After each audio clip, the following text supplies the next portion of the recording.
ஒரு மனுஷன் மாடு கிட்ட பேசுறப்ப, மாடா மாறி பேசுறப்ப, மாடுகள் மாநாடு நடத்துறப்ப நான் சுவாசிக்கிற காத்துக்கிட்ட பேசக்கூடாதா?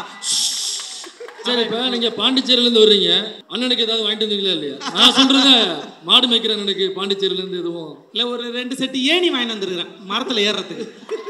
எவ்வளவு மாட்ட சொல்றீங்க திப்பு திப்புன்னு ஓடும்னு? அது எங்க மாமா நீங்க தப்பா எடுத்துக்கூடாது. மாண்புமிகு மானமிகு நான் சொல்ல, சின்ன மாமா சொன்னது அது. இல்ல. ஆனா இவ்வளவு காஸ்ட்லியான மாடு மேய்க்கிற ஒரு நபரை நான் வாழ்க்கையிலே முதல் முறையா பாக்குறேன். அதிதாஸ் டிஷர்ட்டு, ஸ்கெச்சஸ் ஷூ, கிட்டத்தட்ட அந்த உருப்படிகளுக்கு, அதாவது உடைக்கும் ஷூவுக்குமே எடை போட்டோம்னாக்க 1.5 லட்சம் ரூபாய் தேரும். ஒட்டுமொத்த இந்தியாவில் இருக்கக்கூடிய அனைத்து சக்திகளும் திருமா எங்களோடு வந்து நிற்க வேண்டும் என்று உரக்க குரல் எழுப்பிக் கொண்டிருக்கிறார்கள். ஆனால் அந்த தலைவர் தன் வீட்டு சோஃபாவில் ஒட்டுக்கருவி வைத்திருக்கிறார்கள் என்பதையே இப்போதுதான் கண்டுபிடித்துக் கொண்டிருக்கிறார், அதுவும் சொந்த பையனால. விடுதலை தினத்துல கொடியேற்றி வைக்கும் போது பிரதமர் மோடி ஒரு அழகான வார்த்தை, யாரும் சிரிக்க கூடாது, அவர் சொன்ன வார்த்தை குஷ் பைத்தியா. குஷ் பைத்தியா. ஐயா, 6 மணிக்கு மேல அவர் எது சொன்னாலும் பக்கு பக்குன்னு இருக்கும். குஷ் பைத்தியா அப்படின்ற வார்த்தை. குஷ் பைத்தியான்னா என்னன்னா ஊடுருவல்காரர் அப்படின்னு அர்த்தமா. அதை எங்க சொல்றாருன்னா, செங்கோட்டை மேல ஏறி நின்னு இந்தியாவுக்குள் ஊடுருவல்காரர் வருகிறார்கள், நான் ஒருவரையும் சும்மா விட மாட்டேன். நீ நிக்கிற அந்த செங்கோட்டையை கட்டினது யாருன்னு தெரியுமா? நீ தெரிஞ்சுதான் இதெல்லாம் பேசுறியா? முடிஞ்சா அந்த செங்கோட்டையில இருந்து வேற எங்கேயா தலைமையிடத்தை மாத்திரத்தை அறிவிச்சு பாரு.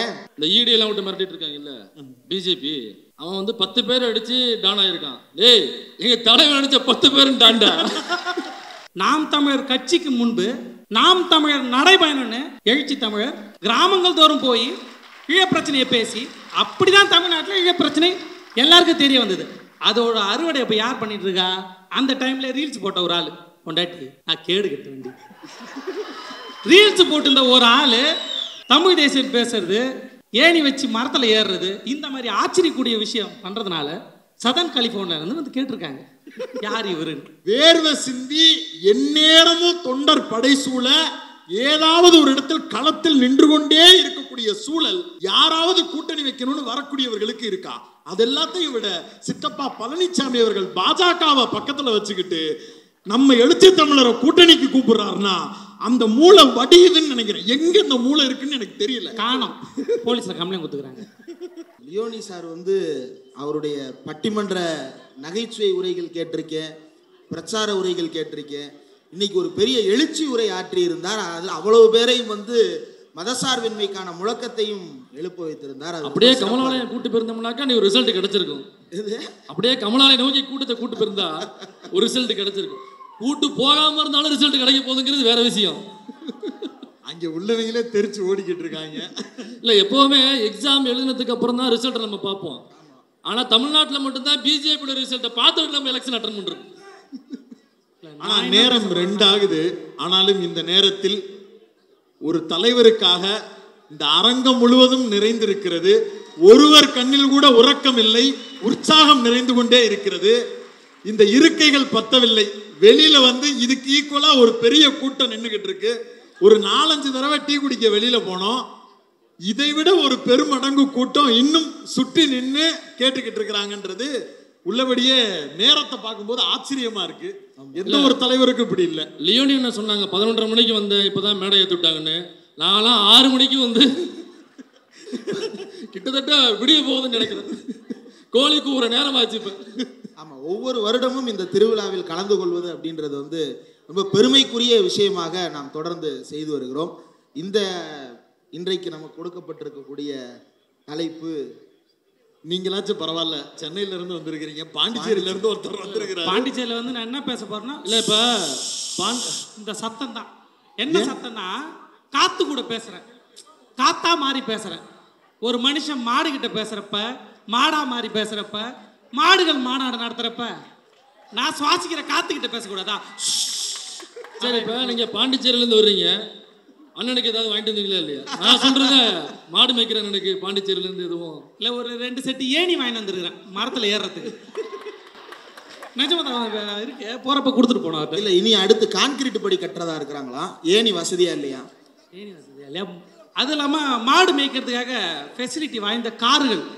மாடு மேய்க்கிறது எப்படி மேய்க்கணும் அதெல்லாம் இல்லை. ஒரு நல்ல கார்ல மேலே உட்காந்து டிஷர்ட் இசுசு கார்ல உசூசு கார்ல, அந்த கார் பேர் கூட தெரியாது, புது புது கார்ல போய் மாடு மேயாது ரோட்ல திபின்னு ஓடும். இல்ல ஆனா எந்த மாட்டை சொல்றீங்க திபுன்னு ஓடும்னு? அது எங்க மாமான்னா இங்க தப்பா எடுத்துக்கூடாது, மாண்புமிகு மானமிகு நான் சொல்ல, சின்ன மாமா சொன்னது அது. இல்ல ஆனா இவ்வளவு காஸ்ட்லியான மாடு மேய்க்கிற ஒரு நபரை நான் வாழ்க்கையிலே முதல் முறையா பாக்குறேன். அதிதாஸ் டிஷர்ட், ஸ்கெச்சஸ் ஷூ, கிட்டத்தட்ட அந்த உருப்படிகளுக்கு அதாவது உடைக்கும் ஷூவுக்குமே எடை போட்டோம்னாக்க 1.5 லட்ச ரூபா தேரும். 1.5 லட்ச ரூபா உடை அணிந்து மாடு மேய்க்கிற நபரை நீங்க பாத்திருக்கீங்களா? அப்படி மாடு மேய்க்கிறவரோட பிள்ளைய மாடு மேய்க்க விட்டுருக்கணும்ல. அவர் பிள்ளைய மட்டும் அமெரிக்கா போர்டிங் ஸ்கூல்ல கொண்டு போய் வருஷத்துக்கு எத்தனை லட்சம் ஃபீஸ்? இல்ல 25 லட்சம். நீங்க எல்லாரும் தப்பா புரிஞ்சிட்டு இருக்கீங்க. அவர் மாடு மேய்க்க வெளியே வந்திருக்காரு, இவர் உள்ள போனதுக்கு அப்புறம் அந்த பையன் உள்ள மேய்ப்பாரு.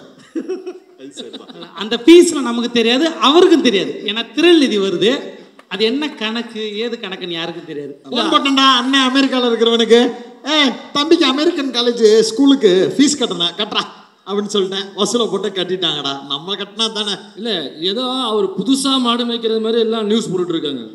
நீ 13 வருஷமா மாடை மட்டும் தானே மேய்ச்சிக்கிட்டு இருக்க, 35 லட்சம் மாட்டை மேய்ச்சிருக்காங்க.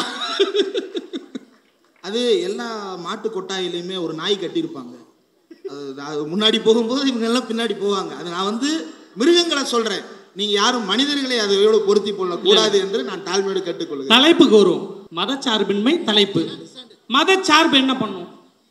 மதவாத அரசியல் என்ன பண்ணும்? ஒரு IPS அதிகாரியை நடு ரோட்ல சட்டையை கட்டிட்டு சவுக்கு எடுத்து அடிச்சுக்க வைக்கும். அது டூப்ளிகேட் சவுக்கு. இல்ல அது அவரு சட்டையை கழட்டி நிக்கல, நம்ம தலைவர் சட்டையை கழட்டி நிக்க வச்சாரு. அது ஒரு ஆளுக்கு மட்டும் இல்ல, கொஞ்சம் வெயிட் பண்ணுங்க, ஒட்டுமொத்த சனாதனி சங்கி கூட்டத்தையும் சட்டையை கழட்ட வைக்கிறோமா இல்லையான்னு மட்டும் பாருங்க. ஒரு சின்ன திருத்தம், அதுதான் அவங்களுடைய ஒரிஜினல் ஃபார்ம். 2000 வருஷத்துக்கு முன்னாடி கைபர் பலான் கணவாயில வரும்போது அவங்க சட்டை போட்டு வரல. இந்த நேக்கு தெரிஞ்சதுனாலதான் வாசல்ல ஒருத்தர் கோயம்புத்தூர்ல ஒரிஜினல் சவுக்கு எடுத்துட்டு வந்தாப்புல.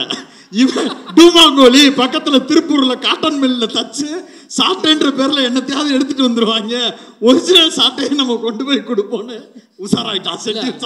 அதை பார்த்தவனே நம்ம விசிகா தோழர்கள் எல்லாம் பேச, ஏப்பா அது பஞ்சு சவுக்கு மாதிரி இருக்கு, எங்க கிட்ட மாட்டு தோல்ல செஞ்ச சவுக்கு இருக்கு, நான் வேணா எடுத்துட்டு வர்றேன், நீ ஏன் சிரமப்படுற, எடுத்துக்கிட்டு உரிச்சோம்னா. ஆனா மதவாத அரசியல் IPS அதிகாரி சட்டை கழட்ட வைக்கும். இல்ல இது அதுக்கு முன்னாடி அவர் எங்க சட்டையை கழட்டினாரு? பனையூரா கோயம்புத்தூரா? எனக்கு தெரிஞ்சு கோயம்புத்தூர்ல சட்டையை கழட்டினாரு. பனையூர் இல்லையா? பனையூர்ல தோழர்களே, அதுக்கு கொஞ்சம் நாள் இருக்கு. பனையூர்ல ஒரு விஷயம், மதவாத அரசியல் சட்டையை கழட்ட வைக்கும். எழுச்சி தமிழன் அரசியல் படிக்காதவனை படிக்க வைக்கும், படிச்சவனை அரசியல் படுத்தும், அரசியல் படுத்தவனை கொள்கை பேச வைக்கும். இங்க இருக்கிற ஒரு சிறுத்தை கிட்டையாவது அண்ணாமலை கொள்கை பேசிடுவாரா, அரசியல் பேசிடுவாரா? அதுதான் வளர்ப்பு. அதுக்குதான் சொல்றோம் அண்ணன், ஆசான், தலைவர், எழுச்சி தமிழர்னு. அவர் வேற அண்ணன் மட்டும் இல்ல, ஆசான். நமக்கெல்லாம் ஆசான் அவர் தான். நம்ம அரசியல் களத்துல இன்னைக்கு பேசிக்கிட்டு இருக்கோம். ஒரே நேரத்தில் அரசியல் பயணத்தை தொடங்கிய பல தலைவர்களுடைய எல்லா பின்புலத்தையும் நம்ம ஆராய்ந்து பேச வேண்டியது இருக்கு. இந்த நபர் அந்த நபர்னு தனிப்பட்டு பேச வேண்டியதில்லை. சாதி ஒழிப்பையும் சமூக விடுதலையையும் ஏற்றுக்கொண்டிருக்கக்கூடிய ஒரு தலைவர் இங்கு இருக்கிறார். சாதியை வைத்து மட்டுமே அரசியல் செய்ய வேண்டும் என்று தலித் அல்லாதோர் கூட்டமைப்பை உருவாக்கிய ஒரு தலைவர் தன் சொந்த குடும்பத்தாலேயே ஏமாற்றப்பட்டு இருக்கும் இடம் தெரியாமல் காணாமல் போயிருக்கிறார். யாரை அவர் காணாமல் போக வேண்டும் என்று ஒரு கூட்டமைப்பை உருவாக்கினாரோ அப்பேற்பட்ட எழுச்சி தமிழரை தேடி ஒட்டுமொத்த இந்தியாவில் இருக்கக்கூடிய அனைத்து சக்திகளும் திருமாயங்களோடு வந்து நிற்க வேண்டும் என்று உரக்க குரல் எழுப்பிக் கொண்டிருக்கிறார்கள். ஆனால் அந்த தலைவர் தன் வீட்டு சோஃபாவில் ஒட்டுக்கருவி வைத்திருக்கிறார்கள் என்பதையே இப்போதுதான் கண்டுபிடித்துக் கொண்டிருக்கிறார், அதுவும் சொந்த பையனால. அதுல நேத்து ஒரு சம்பவம் கேள்விப்பட்டேன். இப்ப இன்றைக்கு உண்மையிலே ரொம்ப மகிழ்ச்சியா இருந்தது. அதாவது நம்ம பல பேரோட பிறந்தநாள் கொண்டாடி இருக்கிறோம் வீட்டில், குடும்பத்தில், நண்பர்கள்ட்ட. ஆனால் எழுச்சி தமிழுடைய பிறந்தநாள் இந்த ஊடகவியலாளர் அரங்கத்தில் கொண்டாடி அவர் எங்களுக்கு கேக் கூட்டியது அப்படின்றது ரொம்ப மகிழ்ச்சியாக இருந்தது. இப்போ அவரிடமிருந்து நாம் கேக் பெற்றோம். அதே போல ஒரு வயசான அம்மாவுக்கு கேக் ஊட்டுறதுக்காக நேற்று தோட்டத்து பக்கம் யாரோ போனதாக தகவல்.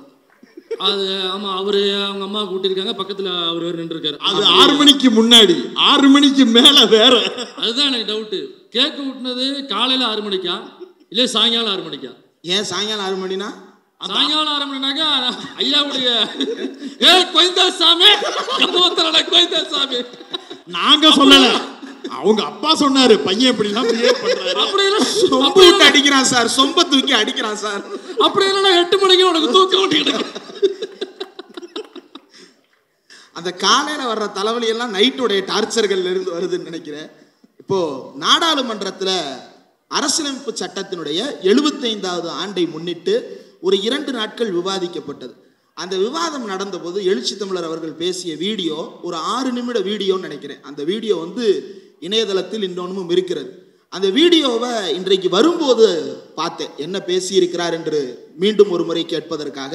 அவர் பேசிய போதே நம்ம அதை பேரலையிலையும் போட்டிருக்கிறோம். அதை கேட்கும்போது அவரை பேச ஆரம்பிக்கிறாரு.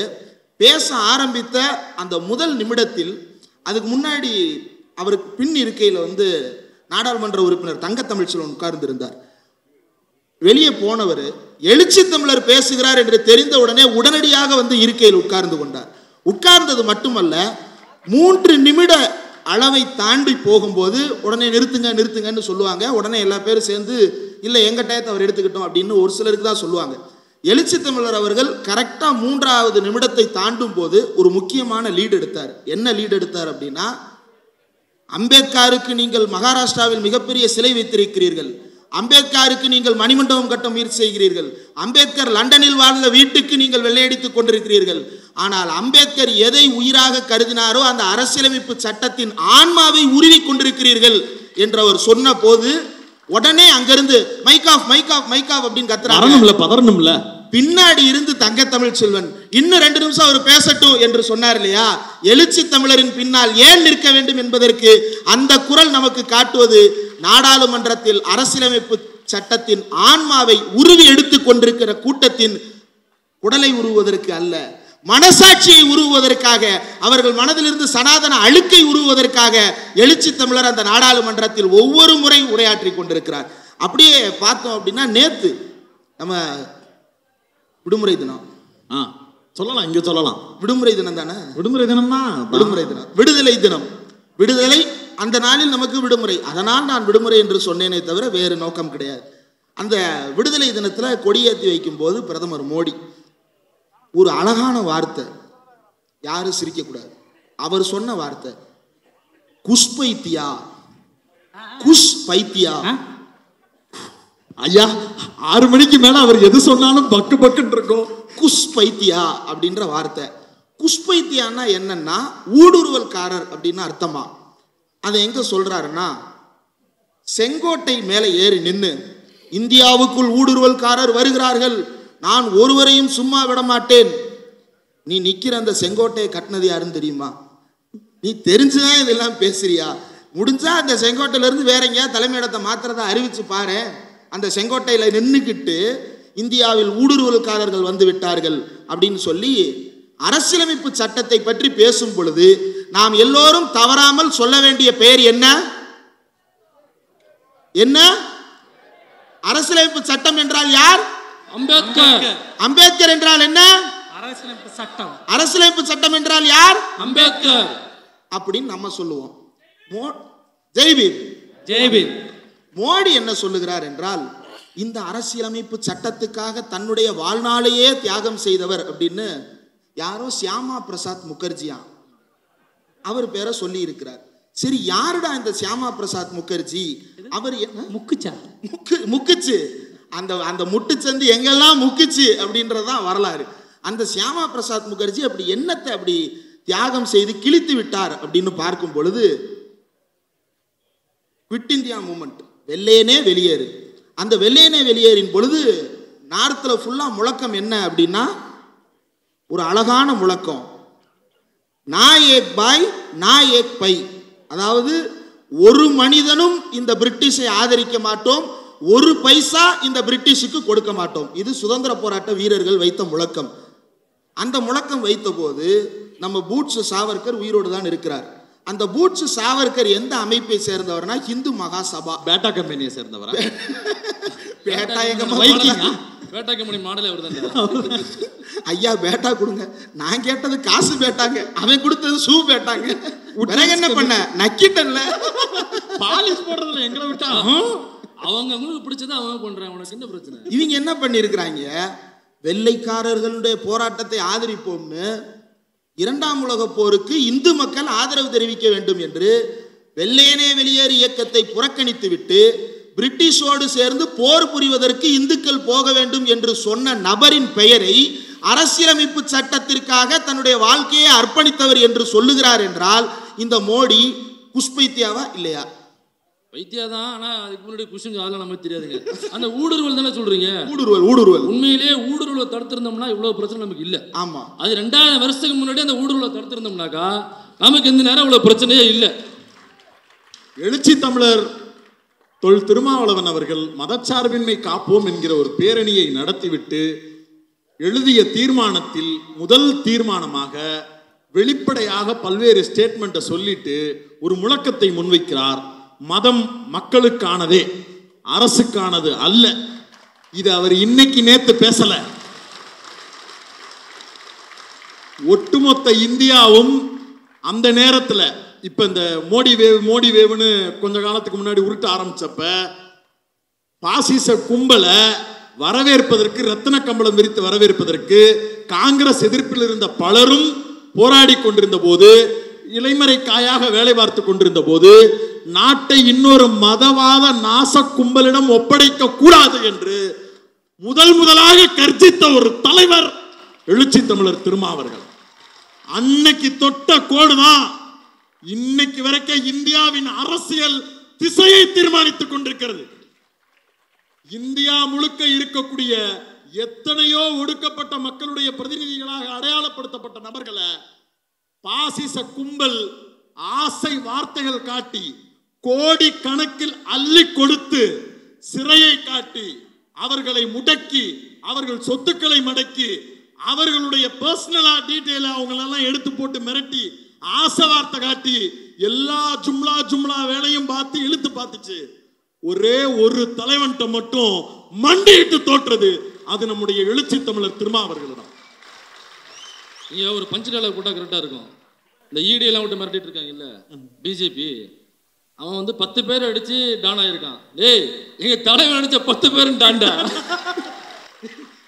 ஈடிக்கெல்லாம் டேடியவே பார்த்து சனாதனத்தையே சங்கில ஏறி டாக்குன்னு விதிச்சவரு. இங்க இன்னைக்கு கூட ஐ பெரியசாமி அவர்கள் வீட்டுல ஆபீஸ்ல ரைட், இந்த அம்பேத்கர் திடல் ஆப்போசிட்ல தான் இருக்கு. ஒரு எட்டு வந்துட்டு போ, தாய்மன் ஆபீஸ் ஒரு எட்டு வந்துட்டு போ. வந்துருவேன், போயிருவியான்னு எனக்கு தெரியல.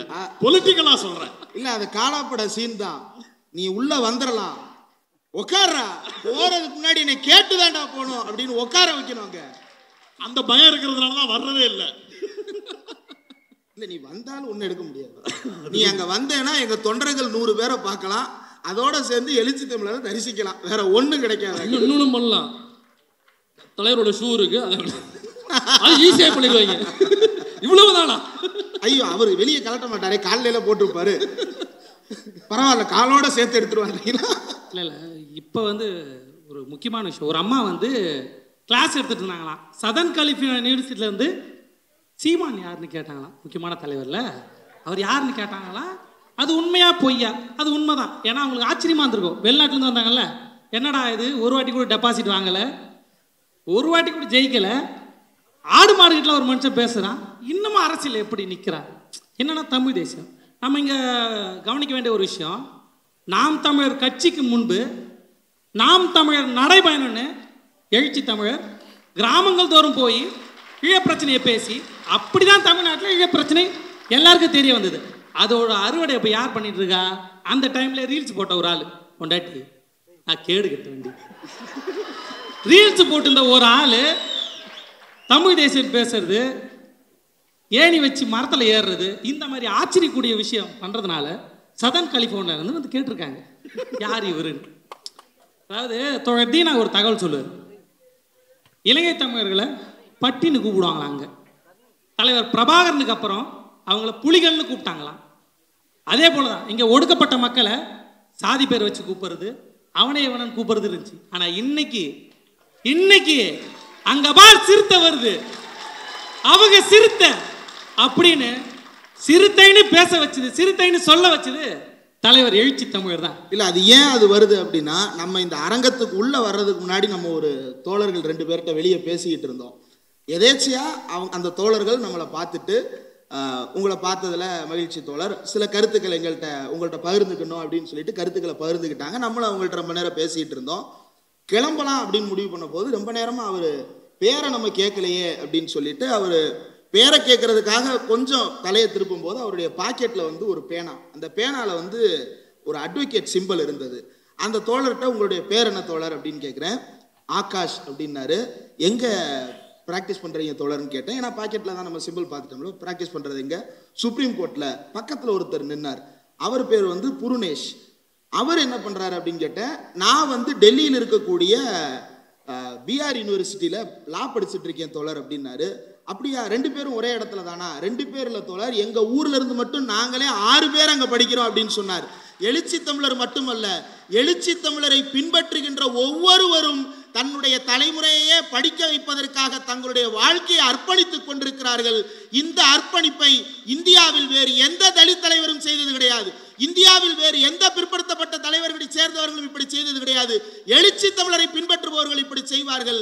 ஏனென்றால் அவர்கள் எழுச்சி தமிழரை வெறும் அடையாளமாக பார்ப்பவர்கள் அல்ல, அம்பேத்கரை வெறும் புகைப்படமாக பார்ப்பவர்கள் அல்ல, அரசியலமைப்பு சட்டத்தை வெறும் காகிதங்கள் நிரம்பிய புத்தகங்களாக பார்ப்பவர்கள் அல்ல, அவர்களை தத்துவங்களாக பார்ப்பவர்கள், கொள்கையாக பார்ப்பவர்கள், அந்த கோட்பாட்டின் வழியில் நடப்பவர்கள். அதனால் தான் அவர்கள் விடுதலை சிறுத்தைகள், வெறும் சிறுத்தைகள் அல்ல, விடுதலை சிறுத்தைகள். எதிலிருந்தெல்லாம் விடுதலை? இந்த சாதியிலிருந்து விடுதலை, இந்த மதத்திலிருந்து விடுதலை, இந்த சனாதனத்திலிருந்து விடுதலை, யாரெல்லாம் என்னை ஒடுக்குமுறை செய்கிறானோ அது அத்தனையிலிருந்தும் விடுதலை, பொருளாதாரத்தில் விடுதலை, அத்தனையிலும் விடுதலை பேசுகின்ற தலைவர். அதிகாரத்தில் இங்கு யாரெல்லாம் அதிகாரத்திலிருந்து நம்மை ஒடுக்கி வைத்துக் கொண்டிருக்கிறார்களோ, இன்றைக்கு ஒரு கட்சி, அந்த தோழர்கிட்ட பேசும்போது அவர் சொன்னதுதான், நான் பேரே சொல்லலை, புதுசா அந்த கட்சி பொறுப்பு போட்டிருக்கிறாங்க. மாவட்ட செயலாளர்கள் எல்லா பேரும் ஒரு குறிப்பிட்ட பெரும்பான்மை சாதி, ஆதிக்க சாதியை சேர்ந்தவர்கள். அதுல துணை அளவில் இருக்கக்கூடிய ஒன்றிய துணை அமைப்பாளர்கள் அத்தனை பேரும் தலித் மக்கள். ஏன் இப்படி போட்டிருக்கிறாங்கன்னா, இவன் தான் ரோட்ல போய் வேலை பார்ப்பான், இவன் தான் 4 பேரை கூட்டிட்டு வருவான். அப்ப இவன் அதிகாரம் செலுத்துவதற்கு ஆண்ட சாதிக்காரன் தான் அதிகாரம் செலுத்துற இடத்துல இருக்கணும்னு ஒரு கட்சியை கட்டமைத்து வைத்திருக்கக்கூடிய ஒருவனை எப்படி எழுச்சி தமிழரோடு ஒப்பிட முடியும்? இந்த தமிழ்நாட்டில் மட்டுமல்ல, இந்தியாவிலேயே. நான் ஒரு நியூஸ் 7 விவாதத்தில் தான் குறிப்பிட்டேன். என்னிடம் கேட்டார்கள், எடப்பாடி பழனிசாமி அவர்களுடன் ஏன் எழுச்சி தமிழர் கூட்டணி வைக்க கூடாது என்று கேட்டார்கள். நான் சொல்லட்டுமா? முடிச்சுறேன். இல்ல, நல்ல கவுண்டர், நல்லா இருக்கும் ப்ளீஸ். இது இருந்தாலும் ஒரு பஞ்சு இந்த நல்லா இருக்கு சொல்லியிருந்தது. சரி, ஏன் கூட்டணி வைக்கலனாக்கா, எங்களுக்கு குனிய தெரியாது. நாங்கள் தலை நிமிர்ந்து 64 வருடங்களாக 64 வருடங்களாக தலை நிமிர்ந்து நாங்க திரும்பவும் போய் தலை குனியணுமா?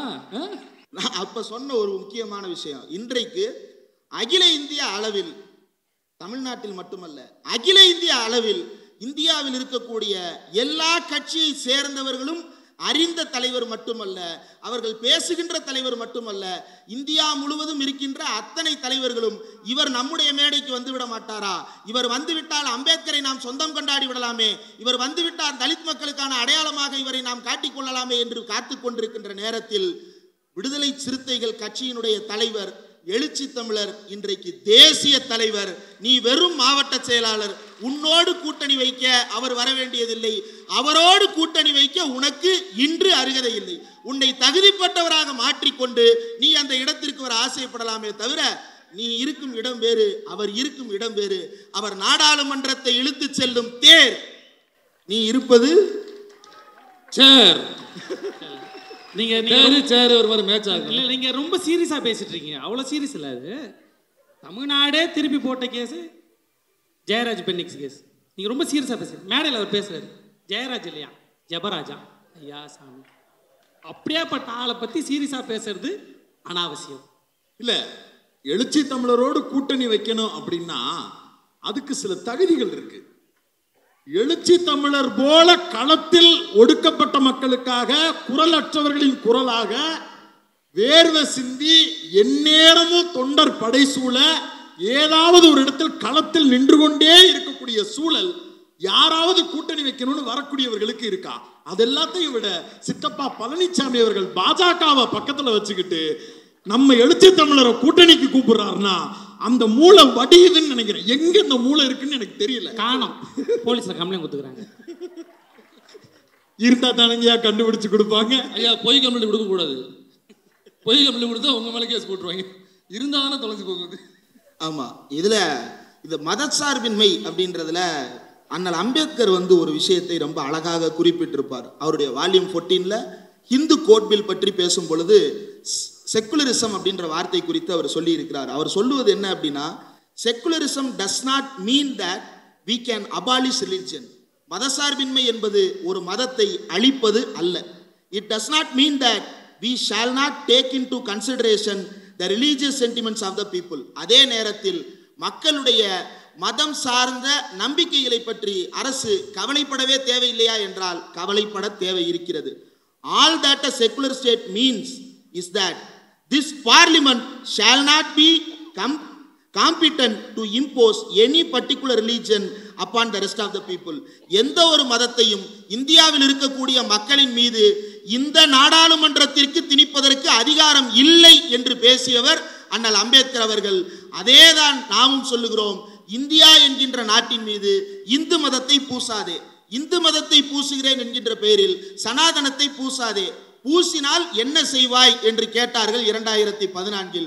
பூசினால் கொளுத்துவேன் என்று இந்தியாவில் மனுநீதி புத்தகத்தை தீட்டு கொளுத்துகின்ற அந்த துணிச்சல், அந்த தைரியம் சமகாலத்தில் இவர் ஒருவருக்குத்தான் இருக்கிறது, வேறு யாருக்கும் இல்லை. சாதி வெறி பிடித்த நாட்டில் ஊரை விட்டு வாழ்ந்தோம் பேட்டில், மூச்சும் தீட்டு ஆனது காற்றில், நிமிர்ந்து நடக்க முடியாது ரோட்டில், அடக்குமுறையின் அழுத்தம் கண்டு அம்பேத்கரின் அறிவை கொண்டு சனாதனத்தை ஒழிக்க இங்கு பிறந்தார் ஒரு தலைவர் இன்று. பெரும் புயலாய் அடைமழையாய் ஒரு சிறுத்தை வந்து சீறியது. ஒடுக்கப்பட்ட உழைக்கும் மக்கள் வலியும் என்று மாறியது. விடுதலை உணர்வு உழைக்கும் மக்களிடையே நன்றாய் ஊறியது. கக்கத்தில் இருந்த துண்டு தோளில் தானாய் ஏறியது. இதற்கு காரணம் அண்ணன், ஆசான், தலைவர், எழுச்சி தமிழர் அரசியல் களம் ஆடியது. நன்றி. அந்த கக்கத்தில் இருந்த துண்டு தோளுக்கு வந்தது அப்படின்னு சொல்லும்போது ஒரு செய்தி மட்டும், ஒரு டாக்குமெண்ட்ரி விஷயமா மதுரைக்கு பக்கத்தில் இருக்கக்கூடிய ஒரு கிராமத்துக்கு பயணம் பண்ணியிருந்தேன். அப்போ என் கூட ஒரு தலித் ஆக்டிவிஸ்ட் நண்பர் ஒருத்தர் கூட இருந்தார். அவர் பெரும்பாலும் அந்த அறைகளுக்குள்ள உட்கார்ந்து ஆய்வுகள் எழுதுவது, இது ரிலேட்டடான ஒர்க் பண்ணக்கூடிய நண்பர். அவர் அந்த பாதிக்கப்பட்டிருக்கக்கூடிய பகுதியில் போய் நின்று ஒரு மக்கள்கிட்ட பேசும்போது, சும்மா திருமான்னு பேர் சொல்லிக்கிட்டே இருக்கிறீங்க, நீங்க வாங்க அடுத்த கட்டத்துக்கு நம்ம வேற ஏதாவது பேச வேண்டியது இருக்கு, நீங்க அவர்கிட்டயே பிடிச்சிக்கிட்டு நிக்கிறீங்க அப்படின்னு லைட்டா சீன்ற மாதிரி ஒரு வார்த்தையை சொன்னார். அங்க பேசிக்கிட்டு இருந்த, எங்க கூட பேசிக்கிட்டு இருந்த அந்த பையனுக்கு, அந்த அண்ணனுக்கு ஒரு அப்போ 30 வயசு இருக்கும். அவர் ஈஸியா ஒரு வார்த்தை சொன்னார். அவர் மினிஸ்டரா இருக்கணும், சிஎம்மா இருக்கணும், டெப்டி சிஎம்மா இருக்கணும், இந்த எண்ணம், இந்த பேச்சு இப்படி இருந்தா தான் அவர் எங்களுக்கான தலைவர் அப்படிங்கிற அந்த எண்ணத்துக்குள்ள நாங்க வரல.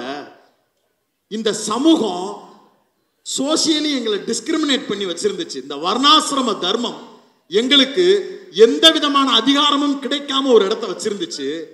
என் பட்டியல 2 ஆடு காணாம போயிருச்சுன்னு பக்கத்தில் இருக்கக்கூடிய போலீஸ் ஸ்டேஷன்ல போய் கம்ப்ளைண்ட் கொடுக்க கூட என்னால முடியாது. எப்ப எங்களுடைய எழுச்சி தமிழர் திருமாவினுடைய அரசியல் அதிகாரம் பிறந்ததோ அப்போது எங்களால ஒரு போலீஸ் ஸ்டேஷன்ல போய் கேஸை எடுப்பியா மாட்டியான்னு போலீஸ்காரங்கள்ட்ட கேட்கக்கூடிய ஒரு பெரிய பிரிவிலேஜ் எனக்கு கிடைச்சிச்சுன்றாங்க. அதாவது சாமானிய மக்களுக்கு இந்த சட்டத்தில் எனக்கு இது வேணும்னு கேட்கக்கூடிய ஒண்ணு கூட ஒரு பெரும் சமூகத்திற்கு ஒரு பிரிவிலேஜாக இருந்திருக்கிறது. அந்த பிரிவிலேஜ, அந்த உரிமையை வாங்கி தந்தது எங்களுடைய எழுச்சி தமிழர். சாகுவரை அவருக்காக இருப்பேன் அப்படின்னு சொன்னாரு. பேசினவர், அவர்கிட்ட நான் சும்மா உங்களை ப்ரொவோக் பண்றதுக்காக பேசினேன், நீங்க விட்டு கொடுக்க மாட்டீங்கன்னு எனக்கு தெரியும் அப்படின்னு மூஞ்சியை தொங்க போட்டுட்டு போனார். இதை ஏன் சொல்றேன்னா, எழுச்சி தமிழருடைய அரசியலை கைப்பற்ற வேண்டும், புறந்தள்ள வேண்டும் இப்படின்னு பல வேலைகள் நடந்து கொண்டே இருக்கிறது. அதுல ஃபர்ஸ்ட் எழுச்சி தமிழரை ஃபர்ஸ்ட் அவங்க இக்னோர் பண்ணி பார்த்தாங்க. அவரை இல்லாம எல்லாம் பண்ணிடலாம், தலித் அல்லாத ஒரு கூட்டமைப்பு, அவர் திரும்ப எங்கெல்லாம் வரக்கூடாதுன்னு பார்க்கணுமோ அங்கெல்லாம் அவங்க இல்லாதப்ப இந்த வேலையெல்லாம் பார்க்கறது அப்படின்னு வேலை பார்த்தாங்க. எடுபடல, துணிச்சலா நின்னாரு.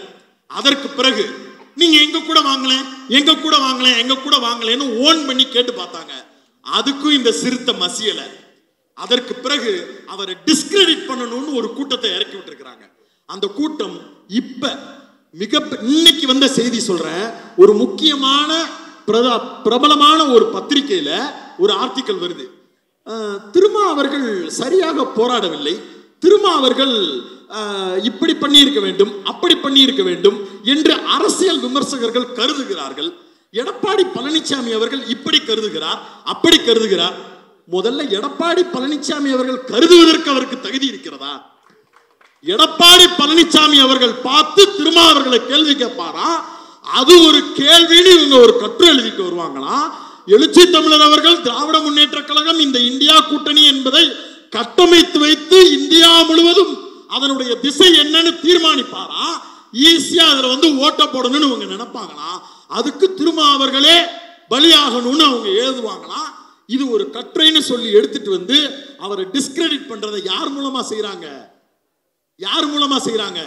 நம்ம கூட்டத்தில் இருக்கக்கூடிய நபர்கள் மூலமாகவே செய்ய முயற்சி செய்கிறார்கள். அவங்களுடைய நோக்கம் திருமா அவர்கள் குறித்து, அவருடைய அரசியல் நிலைப்பாடு குறித்து சந்தேகத்தை எழுப்பி இந்த மக்களுக்கானவர் இவர் இல்லை என்கிற தோற்றத்தை உருவாக்கி, அப்படி ஒரு வெற்றிடம் உருவானால் அவர்களுக்கு தேவையான RSS பாஜக சங் பரிவார் கும்பலுக்கு தேவையான இலகுவான ஏற்புடைய யாரோ ஒரு நபரை இங்க பிளான்ட் பண்ணலாம்னு நினைக்கிறாங்க. இது நீ நினைக்கிற மாதிரி ஆட்டு கூட்டம் கிடையாது, சிறுத்தைகளின் கூட்டம். இது ஓங்கி பார்த்தாலே டர் தான் உனக்கு. ரொம்ப முக்கியமான ஒரு விஷயம்.